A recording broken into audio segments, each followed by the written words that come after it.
Kakak dulu pernah nggak pada saat kuliah tidak mengerjakan tugas gitu ya? Jujur, ayo jujur ya. Ini kira-kira gimana? Boleh nggak bagi tips dan trik dulu nih pada saat kuliah gitu kan? Tugasnya banyak apa banyak? Banyak banget. Oke. Jadi kalau dari saya paling harus membangun mungkin bisa bilang solidaritas dan hubungan yang baik sama teman-teman mau seangkatan atau nggak seangkatan. Menurut saya paling penting adalah selalu mau belajar hal baru. Kapanpun kita yang penting harus selalu update diri.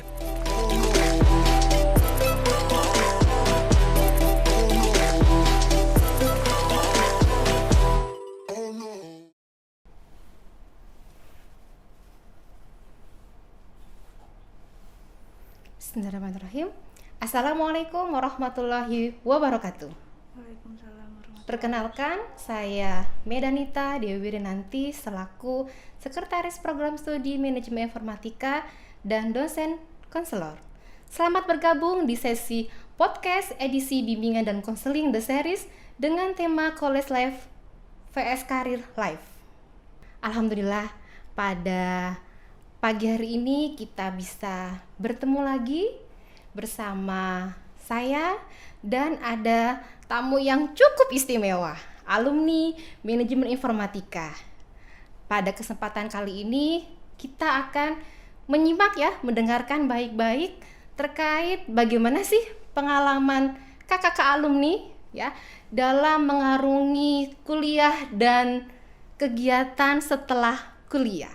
Oke, telah hadir bersama kami semua 3 kakak alumni narasumber dari angkatan yang cukup muda baru lulus, angkatan 52 dan 53 yang sudah menorehkan segala prestasi yang luar biasa. Telah hadir bersama kami Kakak Haura secara offline dan 2 kakak lainnya secara online. Assalamualaikum Kakak Haura. Waalaikumsalam. Halo Ibu, halo teman-teman semuanya. Saya Haura Syahadani, alumni dari Informatika angkatan 53 yang berarti baru lulus tahun 2019 kemarin. Wah, muda ya. Terima kasih Kak Haura. Nah, berikutnya kita juga kedatangan tamu cukup istimewa, kakak yang ganteng-ganteng gitu ya dari angkatan 52 dan 53. Assalamualaikum warahmatullahi wabarakatuh, Kak Didik dan Kak Angga. Boleh kenalan dulu, Kak Didik dan Kak Angga, silakan. Waalaikumsalam warahmatullahi wabarakatuh. Saya Didik Priadi, angkatan 52. Waalaikumsalam warahmatullahi wabarakatuh. Saya Angga Nugraha dari angkatan 53. Iya, cukup muda ya kakak-kakaknya angkatan 52 dan 53, lulus tahun 2019. Ya, oke, alhamdulillah ya. Nah, sesi kali ini boleh dong berbagi dengan adik-adik semuanya. Nah, kita lihat manajemen waktu dulu ya, Kak Haura ya. Oke. Dulu Kak Haura angkatan 53, waktu itu pernah mewakili vokasi ya? Iya. Boleh cerita tuh Kak, gimana Kak? Di semester 4 atau 5 waktu masih kuliah di Informatika, Bu, pernah mewakili INF buat lomba di Olimpiade Vokasi Indonesia. Waktu itu di Unair di lomba Business Plan Competition nasional. Di situ alhamdulillah dapat peringkat 4, masuk semifinal, terus hasilnya masuk peringkat 4. Di situ bisnis plan dari saya dan teman-teman itu Poodle namanya. Jadi itu ada, dulu kan lagi hits banget tuh Bu, silky pudding. Pas lagi zaman-zamannya silky puddingnya itu cuma kan yang kayak Puyo dulu yang hits itu buah-buahan. Nah, saya sama teman-teman initiate buat masukin bisnis plan-nya di dalam lomba itu tuh berasal dari sayuran. Alhamdulillah dapat itu. Lalu di Yang luar negeri waktu itu pernah dapet ya? Oh iya. Waktu Luar biasa ya. semester berikutnya alhamdulillah juga dapat kesempatan buat ke Singapura sama Malaysia. Kalau nggak salah 3-4 hari itu tuh acara sama pitching business plan juga, cuma lebih lebih digali sama lebih digali lagi tentang si entrepreneurship-nya itu, karena dalam acara Youth Connect Entrepreneurship, Digital Innovation and Business entrepreneurship kalau nggak salah. Di situ alhamdulillah saya jadi best delegate waktu Wah, masih best kuliah. delegate teman-teman, luar biasa. Ya, kita beri aplaus ya. Oke. Berikutnya nih Kak, saat ini apa kegiatannya? Saat ini alhamdulillah lagi bekerja sambil kuliah sih Bu. Oh, Masya Allah ya.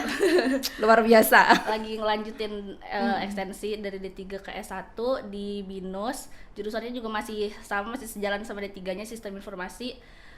Sambil bekerja, sekarang lagi bekerja sebagai lead UI UX sama creative lead di dua startup yang berbeda. Oke, wah bisa membagi waktu gitu ya Kak ya, aktivitasnya cukup padat ya. Oke, Sobat Vokasi, sekarang kita coba sapa kakak-kakak alumni yang ada di online ya. Mereka akan coba sharing bersama kita semua. Ada Kak Didi sebagai professional employee ya. Kemudian ada Kak Angga, ini cukup muda, sudah punya perusahaan sendiri gitu ya. Silakan Kak Didi. Oh iya, jadi tadi saya udah kenalan, nama saya Didi Mulyadi. Jadi kalau saat ini profesi saya sebagai senior software engineer di perusahaan yang proyeknya ada di luar, mostly kebanyakan ada di Amerika sama di Australia. Tapi ada juga kebantu startup yang ada di Indonesia. Kalau pas kuliah juga sama, pernah ikutan juga Olivia juga. Waktu itu terkait web dan alhamdulillah di situ dapat posisi ketiga bareng sama teman INF lainnya. Nasional ya, wah juara 3 nasional lomba desain web ya, wah prestasinya cukup powerful ya anak-anak lulusan dari manajemen informatika ketika menjadi mahasiswa. Nah Kak Didi ini juga aktif dulu ya Kak ya selama mahasiswa ya di organisasi dan ini rajin gitu ya. Rajin dalam perkuliahan dan praktikum. Soalnya di sini juga ada beberapa pertanyaan nih Kak Haura, Kak Dida, Kak Angga ya. Lucu pertanyaannya ya, dia tanya gini. Kakak dulu pernah nggak pada saat kuliah tidak mengerjakan tugas gitu ya? Jujur, ayo jujur ya. Ini kira-kira gimana? Boleh Kak Angga sebelum cerita pribadinya boleh. Kak Angga pernah nggak dulu kuliah tidak mengerjakan tugas? Ah, ada dosennya, jangan malu-malu ya. Oke, silakan Kak Angga. Beda tahu kayaknya saya sering tidak mengerjakan tugas seperti Oke. Terus kok sekarang bisa sukses jadi pengusaha, punya perusahaan sendiri itu gimana ceritanya Kak? Kalau dibilang sukses sih mungkin belum sukses, cuma dalam proses menuju ke sana. Nah, untuk saya bikin perusahaan ini sebenarnya dari awal saya masuk manajemen informatika itu memang passion saya lebih ke arah bisnis, bukan ngodingnya sebenarnya. Cuman berhubung saya kuliahnya itu tentang IT, jadi saya kenapa nggak coba mengkombinasikan kemampuan saya di IT dengan bisnis. Jadi saya bikin dengan bisnis tentang IT juga gitu. Oke. Jadi value-nya sih yang pengen saya bangun. Waktu itu saya nggak pengen jadi nggak pengen jadi karyawan. Karena saya nggak pede juga awalnya. Karena apa? Ya karena nilai saya waktu kuliah itu tidak cukup baik gitu ya. Karena nilai IPK saya itu nggak gede gitu, kecil. Nah, jadi saya pikir kenapa nggak saya coba bikin usaha aja gitu, coba bikin usaha dan coba buka lapangan pekerjaan luas-luasnya untuk teman-teman. Nah, jadi saya coba mulai bangun usaha. Waktu itu saya sempat bekerja, di awal itu saya sempat bekerja sekitar 3-4 bulan saya bekerja. Setelah itu ketika saya sudah mempunyai cukup modal, saya coba hiring teman-teman saya yang belum dapat pekerjaan. Setelah itu kita coba bangun itu bareng-bareng dari awal gitu. Wah, ceritanya menarik sekali ya. Jadi Kak Angga ini sudah punya perusahaan namanya PT Oman Muda Berkarya Indonesia. Oke, luar biasa ya. Baru lulus tahun 2019 dan sudah mendirikan perusahaan. Dan kabar baiknya saat ini angkatan 55 ada yang PKL di sana. kebetulan bimbingan saya gitu ya. Oke, menarik sekali ya ngomongin masalah PO dan masa sekarang gitu ya. Oke. Kak Haura nih ya, boleh nggak bagi tips dan trik dulu nih pada saat kuliah gitu kan, tugasnya banyak apa banyak? Banyak banget. Oke, gimana nih manajemen waktu dan manajemen stresnya? Karena kalau kita bilang anak informatika itu kan apa istilahnya, kalau kita ngoding salah sedikit nggak akan jalan gitu ya. Nah makanya kalau mau nikahlah sama alumni informatika. Kenapa? Karena perhatian dengan codingnya seperti itu, apalagi dengan yang dicintai gitu ya. Oke, Kak Haura gimana kira-kira? Oke, kalau dari saya sendiri sih Bu, mungkin saya pribadi merasanya nggak terlalu jago dalam manajemen stres dan itu, karena jujur pas lagi kuliah juga pusing banget. Hampir di setiap matkul ada proyekan yang kalau menurut saya lumayan besar, karena kan waktu kuliah ada proyek misalnya matkul A, B, C nyambung terus jadi satu proyek besar. Itu tugasnya banyak gitu ya. Ya harus pintar komunikasi sama temen, bagi waktu sama ngerjainnya kayak gimana gitu. Jadi kalau dari saya paling harus membangun mungkin bisa bilang solidaritas dan hubungan yang baik sama teman-teman, mau seangkatan atau nggak seangkatan, karena pasti maupun di saling satu jurusan atau nggak jurusan pasti bakal ada impactnya ke kita. Misalnya kalau bukan, pasti manusia makhluk sosial ya, pasti butuh bantuan orang lain, pasti kalau ada yang nggak tahu atau butuh bantuan pasti ke teman-teman. Jadi itu penting banget buat ngebangun hubungan yang baik sama teman-teman. Kayak salah satunya juga jangan baperan mungkin ya. Kadang suka ada tuh teman-teman yang kayak gak ngerjain terus baper, padahal kan sebenarnya bisa dibilangin baik-baik gitu. Terus yang lainnya juga tetap juga harus literasi juga penting sih, karena kalau misalnya nggak ada knowledge-nya mau ngerjainnya gimana, yang penting selalu berusaha melakukan yang terbaik aja. Walaupun misalnya udah gak bisa banget ngerjain tugas, tapi at least dikerjain lah. Pasti juga dosen baik-baik kan pasti menghargai apa yang udah dikerjain. Termasuk saya baik ya. Iya. Udah gitu aja sih udah. Oke, cukup menarik tadi ada kata-kata baper. Saya terus terang nih ya, bahasa-bahasa anak gaul sekarang itu agak-agak juga harus mikir gitu. Kadang saya tanya, ada bahasa apa sekarang istilahnya ghosting ya? PHP ya. Lagi jam. Kalau dulu pernah gitu ya, ada cerita PHP. Kalau di kita orang IT, PHP itu bahasa pemrograman gitu ya. Itu ada orang yang masuk grup PHP. Dikiranya PHP itu ya PHP di PHP-in, ternyata bahasa pemrograman. Jadi salah masuk grup gitu ya. Oke, ngomong-ngomong baper nih, ya Sobat Vokasi, ini menjadi momentum ya buat kita semua saat pandemi ini, bagaimana kita mengontrol emosi kita gitu ya. Bagaimana kita untuk mencoba bahagia itu penting loh, tapi jangan juga bahagiakan orang lain tapi kita sengsara. Tidak, dua peranan, kita sendiri juga harus bahagia dan otomatis kita bisa membahagiakan orang lain. Itu kata kuncinya ya, yang pertama. Yang kedua tadi terkait network ya. Oke, jadi Kak Haura ini sama Kak Angga kolaborasi, bagaimana membangun suatu kepercayaan ya, trust antar teman, antar ya relasi yang lainnya, sehingga mereka benar-benar percaya sama kita. Kejujuran, soft skill ya, tentunya seperti itu. Oke, lanjut kita ke online ya. Kak Didi sama Kak Angga masih di tempat ya? Oke, boleh dong berbagi dengan kami semua buat adik-adik vokasi yang katanya saat ini itu dalam tanda kutip, Bu, saya merasakan overthinking gitu ya, karena kuliahnya offline, jadi ngomongnya sama komputer gitu. Kalau dulu mungkin zaman-zaman kakak-kakak ini kan kita diskusi gitu ya, bertemu sama teman, ada yang dicengin nggak ya? Selama kuliah dulu ya. Nah gimana nih Kak Didi dan Kak Angga, kira-kira boleh dong berbagi tips tadi ya terkait manajemen waktu, manajemen stres, sehingga adik-adik ini punya suatu semangat, dongkrakan yang cukup tinggi. Mereka harus produktif gitu ya, mereka harus kreatif, menghasilkan suatu karya. Tadi saya cukup menarik terkait Kak Angga ya, ketika mungkin passionnya bukan di IT tapi di bisnis, bagaimana dia kolaborasi gitu ya, bisnis bagian IT, berarti lebih ke arah teknopreneur saat ini. Luar biasa. Boleh Kak Angga berbagi tipsnya buat adik-adik semuanya, Sobat Vokasi yang saat ini sedang hadir di sini? Ya, mungkin saya sedikit bagikan cerita saya. Ketika mungkin dulu kuliah, Jujur waktu kuliah dulu saya sangat stres mungkin karena dari SMA saya nggak pernah belajar komputer, terus masuk ke manajemen informatika itu mungkin banyak teman-teman di adik-adik sekalian yang punya cerita yang sama saya. Jadi saya taunya itu manajemen itu ya manajemen bukan IT gitu ya.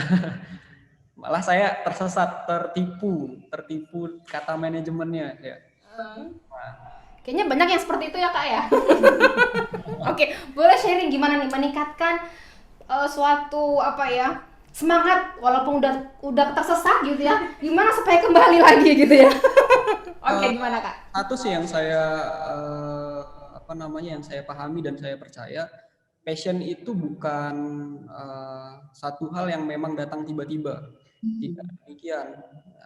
Satu konsep yang saya pahami, passion itu dapat dibangun sebenarnya. Passion itu ketika kita mampu dan ketika kita mampu dan bisa di bidang tersebut, maka kita akan passion di bidang tersebut. Nah, mungkin ini agak berbeda mungkin dengan konsep passion yang adik-adik sekalian pahami. Cuma menurut saya demikian, karena saya ambil satu contoh, misal teman-teman udah baru bisa belajar main futsal misalkan gitu ya. Terus nggak bisa nih main futsalnya gitu, nggak jago-jago. Setiap datang main futsal selalu dicengin nih sama temennya. Gitu ya. Nggak bisa main. Ternyata itu bukan karena teman-teman tidak passion, tapi karena teman-teman tidak bisa. Bukan karena tidak passion. Coba nih teman-teman main futsal, jago, terus dipuji-puji nih sama teman, oh lu jago banget di situ gitu ya. Keren banget di situ. Nah, rasa-rasanya kita menjadi passion di bidang itu. Maka dari itu, tipsnya yaitu kita kenali diri kita sendiri.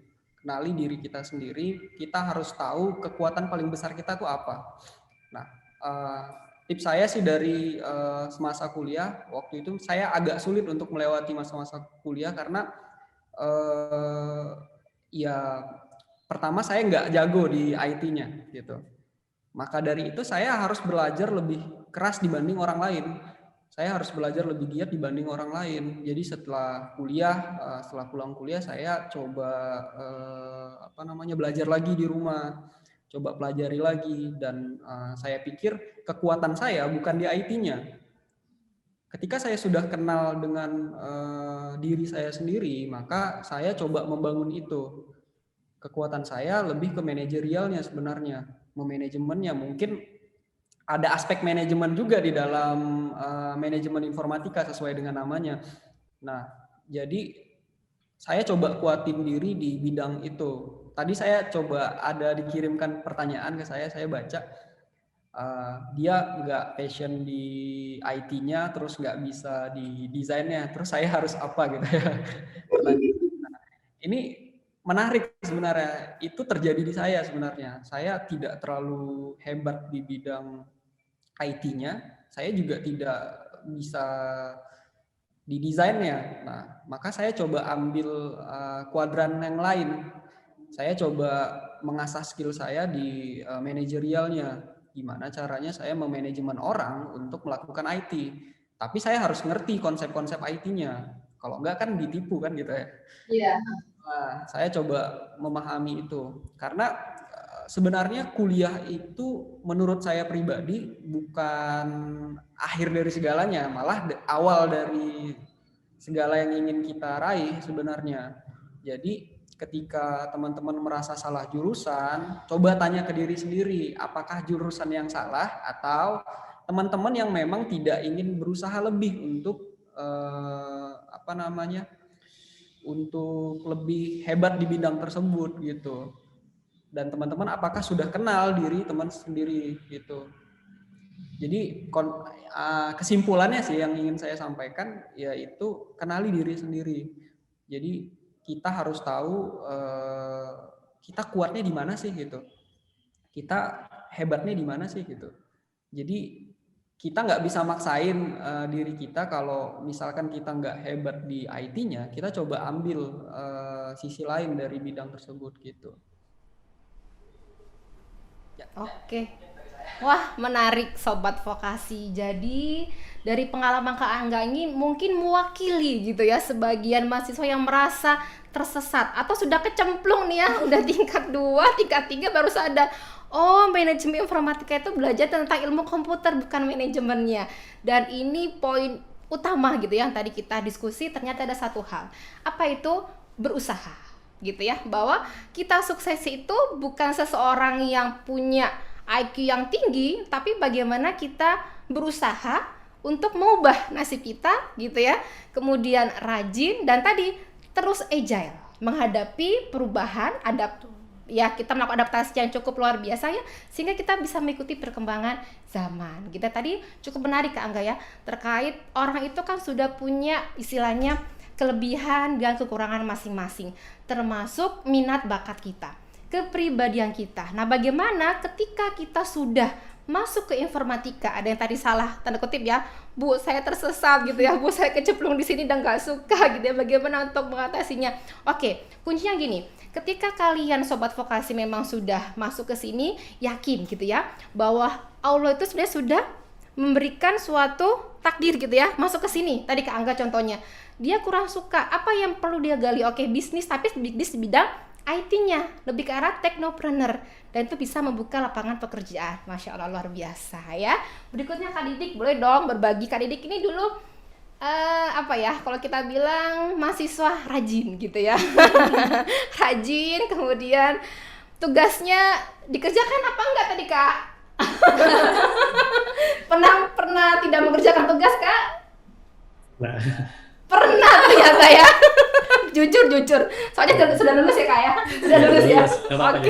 Oke, Kak boleh dong berbagi sama Sobat Vokasi semua bagaimana manajemen waktu dan stres saat masih kuliah dan mungkin saat ini ya ketika sudah bekerja, apalagi Kak Didik di perusahaan asing juga ya, bagaimana tuh?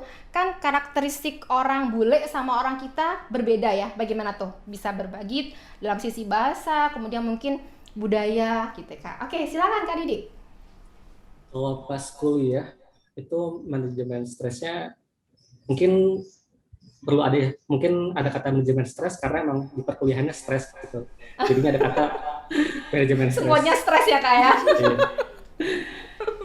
Jadi kalau pas dulu kuliah itu kalau buat manajemen stresnya itu kumpul sama teman-teman gitu, entah itu main game atau apapun, yang penting tidak melakukan hal yang sama atau jangan memaksakan diri gitu. Jadi kalau emang udah capek ya udah istirahat kayak gitu. Terus coba cari kegiatan lain. Kalau di perkuliahan sih kayak gitu aja sih kalau buat manajemen stresnya. Karena kalau udah stres, terus kita memaksa diri kita untuk lebih lagi, ya malah makin stres, akhirnya sakit, nggak baik juga. Iya betul. Atau bisa minta bantuan teman kalau memang udah stres, udah kelewatan kayak tugasnya, aduh tugasnya udah banyak banget nih mesti dikerjain gitu. Ya kalau punya pacar, kita bantu pacarnya gitu. Dulu ada yang suka nggak? Ada tuh. Oh ada. Ya, gitu. Biasanya cowok-cowok sih yang berperan buat jadi pengobat stresnya para wanita gitu. Oh. Dari tugas-tugasnya. Itu kalau perkuliahan. Kalau pas kerja mungkin stresnya agak lebih terkontrol karena saat kita kerja pun yang pertama tas-tasnya sudah ditentuin gitu. Misalkan dalam 2 minggu maka tasnya hanya ada ini. Mungkin stresnya diakibatkan karena pengerjaan kita yang tidak bisa memenuhi ekspektasi tas yang harus dikerjakan dalam 2 minggu tersebut. Nah, buat memanajemen stres tersebutnya, biasanya kalau saya olahraga, entah itu pagi atau sore, saya sepedaan, terus ke pantai gitu. Jadi sebisa mungkin pekerjaan, tapi kita juga punya kehidupan kayak gitu. Jadi sebisa mungkin cari kegiatan lain selain pekerjaan gitu, entah baca buku, olahraga, atau belajar hal baru selain konteks pekerjaan. Misal pekerjaan saya ngoding, berarti saya belajar hal baru seperti investasi, seperti apa, reksadana, saham kayak gitu. Itu seharusnya bisa mengobati rasa stresnya. Nah, kemudian kalau culture-nya sendiri, lingkungannya, yang saya rasain dari mereka sendiri itu tipe orang yang jarang nanya ya. Jadi mereka ketika diajak meeting, misalkan kemarin tuh ada yang PKL ibaratnya gitu di perusahaan ini. Kebetulan saya yang yang jadi pembimbing lapangannya itu orangnya orang dari Australia. Jadi pas abis meeting itu saya tanya apa ada pertanyaan gitu. Nah kata dia nggak ada gitu. Dia mau nyari tahu dulu gitu seperti apa, baru dia nanya kayak gitu. Jadi ketika kita ngasih penjelasan, dia nggak akan nanya saat itu, tapi dia pengen ngolah informasi yang saya kasih. Setelah dia pelajari, dia cari tahu, kemudian dia nemu hal yang bingung ya, baru dia di situ nanya. Jadi itu hal yang penting sih yang saya pelajari dari dia juga, bahwa nggak langsung nanya, tapi coba usaha cari tahu dulu baru nanya. Oke, cukup menarik Kak Didik. Tadi ada istilah kita harus mengalihkan kegiatan rutinitas. Berarti ada sisi me time. Kalau kita ke salon ya Kak Hora ya. Iya, betul. Kalau perempuan biasanya ke salon di mani-pedi gitu ya. Oke, Kak Didik tadi cukup menarik ya. Terkait bagaimana ketika kita sudah punya tingkat stres yang tinggi, kalau kita nggak atur bisa mengakibatkan depresi dan bisa menyebabkan sakit fisik. Ternyata setelah saya pelajari, kebetulan saya pernah ikutan program terkait psikolog gitu ya selama 6 bulan. Sakit yang kita derita itu ternyata banyak pengaruhnya, kita dipengaruhi oleh bagaimana kita bereaksi terhadap suatu kejadian. Misalnya ketika kita stres gitu ya, biasanya ngaruh sama lambung kayak yang suka emah gitu ya. Kadang mahasiswa kayaknya bukan mah karena jarang makan atau makan mie instan ya, karena stres tugas gitu ya Kak Didik ya dulu mungkin ya. Iya betul. Pernah mengalami pada saat mahasiswa. Oke. Terus tadi bagaimana kita soft skill ya Kak ya, ketika berhubungan dengan pihak luar apalagi asing gitu ya. Bagaimana tata cara kita berkomunikasi itu mungkin yang penting sekali ya. Oke. Kak, ada pertanyaan lagi nih ya dari adik-adik mahasiswa. Perlu ngafalin sintaks nggak? Karena sangat banyaknya gitu ya. Sintaks perlu dihafalin nggak sih gitu. Oke Kak, gimana pengalaman Kak Didi yang memang terjun di dunia IT gitu ya sebagai programmer ya Kak ya? Oke, silakan Kak Didi. Kalau dari pengalaman saya dari pas junior terus ketemu teman-temannya, terus di senior juga ketemu teman-temannya, itu semuanya browsing lagi gitu. Contoh, misalkan kita lupa nih, JavaScript buat bikin teksnya tuh huruf besar semua. Apa sih code-nya? Nah, itu kita nggak ngafalin gitu. Kalau kita butuh, tinggal kita cari aja di Google JavaScript buat ngegedein huruf gitu. Oh ada tuh uppercase gitu kayak gitu. Jadi kita nggak ngafalin. Yang penting kita paham konsepnya, paham apa yang mau kerjain. Nanti kalau code-nya kita bisa cari-cari aja. Oke. Per partnya ya. Kuncinya tadi ya. Yang penting paham logiknya gitu ya. Kalau bahasa mah sesuai ya dengan apa yang kita kerjakan. Dan tadi harus kita berusaha belajar gitu ya Kak ya. Tadi Kak Mas menyebutkan harus berusaha gitu. Kalau nggak berusaha statis kita diam nggak akan bisa. Oke, cukup menarik Kak Horaya, baik offline maupun online. Kak mau nanya lagi Kak. Ini banyak banget yang masuk ya pertanyaan dari adik-adik 57, 56 dan 55. Kak, kira-kira nih ya, kalau misalnya Kakak dihadapkan di dunia saat ini pandemi ya, Kak Didi Kak Anggang ya, gimana tuh kita bisa untuk survive, tetap produktif ya, dengan kondisi yang saat ini ada, gitu ya. Dan ini juga ada beberapa pertanyaan yang cukup menarik ya. Kira-kira skill apa sih yang pertama kali kita harus kuasai ketika lulus seperti itu Kak? Oke. Di pandemi seperti ini pasti berubahnya banyak banget ya Bu. Seperti yang kita tahu, dari semuanya jadi offline, biasanya semuanya gampang ketemu. Dan itu yang tadi juga Ibu bilang, menurut saya bakal ngaruh ke mental health ya tadi. Kayak bakal ngaruh ke semuanya. Jadi kalau misalnya kita stres atau misalnya agak baik deh kondisinya, pasti juga ngaruh ke yang lain. Jadi yang pasti harus pinter-pinter memanajemen waktu, yang pasti tadi diri juga gimana caranya semuanya tetap on track gitu. Kalau tips dari saya sih harus tahu priority list tiap hari mau ngapain nih. Jadi semuanya tepat gitu, yang harus dilakuin duluan yang mana nih, yang urgent atau yang enggak kayak gitu. Terus juga manajemen waktu tadi juga dari awal udah dibilang itu sangat penting. Jadi kapan kita harus istirahat, kapan harus kerja, kapan harus belajar atau mempelajari ilmu baru. Nah, terus juga tetap, dan yang paling penting banget menurut saya harus tetap adaptasi sama yang terjadi sekarang. Kalau dari yang saya percaya dan bakal works buat saat ini atau bahkan nanti misalnya udah nggak pandemi pun, di masa-masa yang baru tuh yang penting tuh ada 4C kalau ada yang saya tahu. Ada critical thinking, collaboration, communication, sama satu lagi apa ya? Creativity, bukan? Creativity ya, betul. Sama Oke, iya. creativity. 4 itu saya percaya banget kalau misalnya abad-abad depan nanti pasti bakal kepake banget nih buat apalagi buat Gen Z nih, buat adaptasi ke depannya, apalagi nanti udah 5.0 lagi kan Bu, udah bukan 4.0. Iya, Si 4C ini pasti bakal penting banget buat bisa tetap agile sama global ke depannya. Oke, sepakat. Oh iya, ngomong-ngomong tadi ya masalah Gen Z, mungkin ada suatu peralihan profesi ya, artinya yang dulu mungkin tidak kebayang sama kita itu akan ada gitu ya. Bahkan kalau anak-anak sekarang itu lebih suka, misalkan nih kita punya IG gitu, sosmed, kalau followernya turun teh kayaknya sedih gitu ya.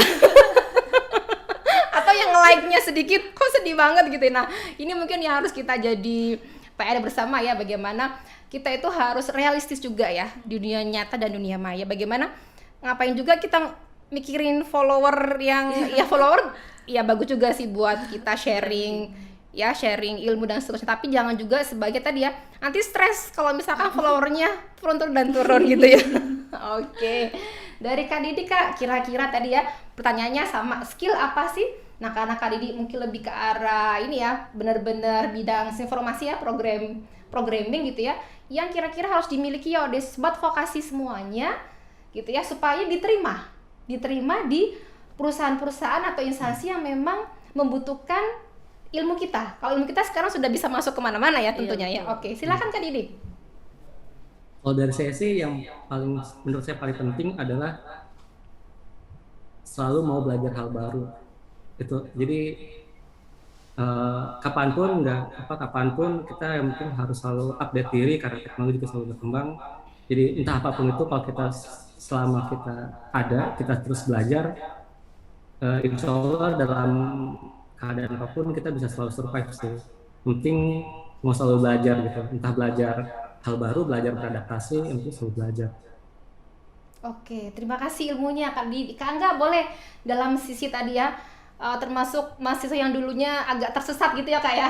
Nah sekarang suksesnya luar biasa ya, sudah punya perusahaan, ngomong-ngomong sudah nikah juga loh. Angkatan 53 sudah nikah dan sudah on the way gitu ya. On the way 4 bulan ya Kak ya istrinya ya Kak ya. Oh, udah luar biasa. Ya oke, silakan bisa berbagi tips, mungkin berbagi tips mendapatkan jodoh gitu Kak. Buat adik-adik semua, gimana mencari istri yang solihah gitu ya. Oh iya, Kak Didi sama Kak Haura belum. Kalau yang mau silakan hubungi nomor berikut gitu ya.